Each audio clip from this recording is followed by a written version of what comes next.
नमस्कार मित्रांनो, आज आपण शिकणार आहे की कोणत्याही इंटरनेटचा किंवा UPI ॲपचा वापर न करता कशा प्रकारे आपण ऑफलाईन पेमेंट करू शकतो, हे आपण आज शिकणार आहे। यासाठी मित्रांनो आपल्या मोबाईलचे आपल्याला डायल पॅड ओपन करायचे आहे। डायल पॅड ओपन केल्यानंतर आपल्याला इथे *99# हा नंबर डायल करायचा आहे। हा नंबर डायल केल्यानंतर मित्रांनो आपल्या स्क्रीनवर एक मेसेज दिसेल, वेलकम *99# हा आपल्याला मेसेज दिसेल। यानंतर मित्रांनो आपल्याला स्क्रीनवर 7 ऑप्शन दिसतील व त्याचप्रमाणे डिफॉल्ट जे बँक केलेली आहे आपण UPI ॲप्समध्ये त्या बँकेचे इथे नाव दिसेल। तर मित्रांनो इथे पहिला ऑप्शन आहे सेंड मनी, दुसरा ऑप्शन आहे रिक्वेस्ट मनी, तिसरा ऑप्शन आहे चेक बॅलन्स, चौथा ऑप्शन आहे माय प्रोफाईल, पाचवा ऑप्शन आहे पेंडिंग रिक्वेस्ट, सहावा ऑप्शन आहे मित्रांनो ट्रान्झॅक्शन आणि सातवा ऑप्शन आहे UPI ID।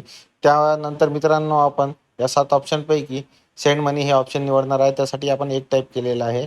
यानंतर मित्रांनो आपल्याला सेंड मनीमध्ये 4 ऑप्शन दिसत आहेत।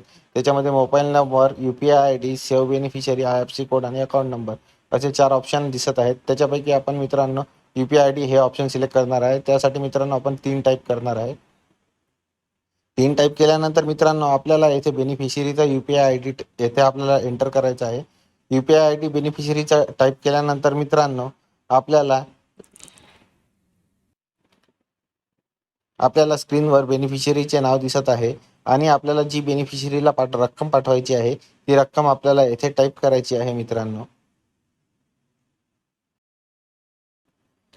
बेनिफिशियरीला ही रक्कम टाईप केल्यानंतर मित्रांनो आपल्याला येथे आपला UPI पिन एंटर करायचा आहे। मित्रांनो UPI पिन टाईप करून झाल्यानंतर मित्रांनो आपण स्क्रीनवर पाहू शकता की आपली ट्रान्झॅक्शन हे सक्सेसफुली झालेली आहे।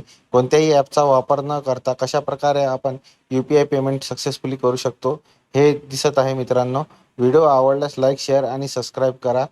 थँक्यू मित्रांनो।